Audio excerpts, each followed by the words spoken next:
നമ്മുടെ വാഴ്ത്തപ്പെട്ട കർത്താവായ യേശു ക്രിസ്തുവിന്റെ നിസ്തുല്യമായ നാമം പുതിയ പ്രഭാതത്തിൽ മഹത്വപ്പെടുമാറാകട്ടെ. പ്രഭാത സന്ദേശം കേൾക്കുന്ന എല്ലാ പ്രിയപ്പെട്ടവരോടും ക്രിസ്തു യേശുള്ള പ്രഭാത വന്ദനം ചൊല്ലുകയാണ്. യിരെമ്യാ പ്രവചന പുസ്തകം 32 അധ്യായം 19 വാക്യം. നീ ആലോചനയിൽ വലിയവൻ, പ്രവൃത്തിയിൽ ശക്തിമാനുമാകുന്നു. ഓരോരുത്തരും അവന്റെ നടപ്പിനും പ്രവൃത്തികളുടെ ഫലത്തിനും തക്കവണ്ണം കൊടുക്കേണ്ടതിന് നീ മനുഷ്യരുടെ എല്ലാ വഴികളിലും ദൃഷ്ടി വെക്കുന്നു.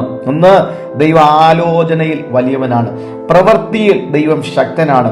മനുഷ്യരുടെ നടപ്പിനും പ്രവൃത്തികൾക്കും അനുസരിച്ച് അവിടെ എല്ലാ വഴികളിലും ദൈവം ദൃഷ്ടി വെക്കുന്നു.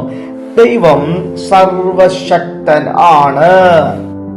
അതിന്റെ അർത്ഥം എന്ന് പറഞ്ഞാൽ മറ്റൊരാൾക്ക് ചെയ്യാൻ പറ്റാത്ത കാര്യം നിനക്ക് വേണ്ടി ദൈവം ഇറങ്ങി ചെയ്യും. അതുകൊണ്ടാണ് സർവശക്തൻ എന്ന് പറയുന്നത്. മറ്റൊരാൾക്ക് നിന്നെ വഴി നടത്താൻ പറ്റാത്ത സാഹചര്യത്തിനകത്ത്, കുടുങ്ങിപ്പോയ സാഹചര്യത്തിനകത്ത് ഇനി എങ്ങനെ എന്ന് ചിന്തിച്ച് ഭാരപ്പെട്ട് നിൽക്കുമ്പോൾ നിനക്ക് ആലോചന പറഞ്ഞ് വഴി നടത്തി തരുന്ന സർവശക്തനായ ദൈവം. മൂന്നാമത്, ദൈവം എല്ലാം കാണുന്നു. മനുഷ്യരുടെ എല്ലാ വഴികളുടെ മേലും ദൈവം ദൃഷ്ടി വെക്കുന്നു. ദൈവത്തിന് ഒന്നും അദൃശ്യമായിട്ടില്ല. ദൈവം എല്ലാം കാണുന്നു. നല്ലതും കാണുന്നു, മോശവും കാണുന്നു, എല്ലാ പ്രവൃത്തികളും കാണുന്നു. ഇങ്ങനെ ഒരു ദൈവത്തെയാണ് ഞാനും നിങ്ങളും സേവിക്കുന്നത്.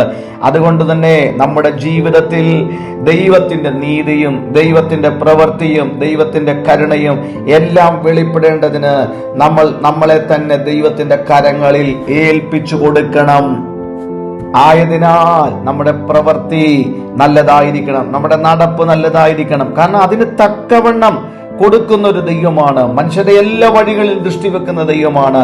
അതുകൊണ്ട് ഈ ദിവസങ്ങളിൽ എന്നെ കാണുന്ന ദൈവം, എന്നെ അറിയുന്ന ദൈവം, എന്നെ നന്നായി മനസ്സിലാക്കുന്ന ഒരു ദൈവം ആലോചനയിൽ വലിയവനാണ്, പ്രവർത്തിക്കാൻ ശക്തനാണ്. അതുകൊണ്ട് ഞാൻ ദൈവമുമ്പാകെ നല്ല നിലവാരത്തിൽ ജീവിച്ചാൽ, നടന്നാൽ എനിക്ക് വേണ്ടി ആ ദൈവം വളരെ ശക്തമായി ചില വിഷയങ്ങളിൽ ഇടപെടും.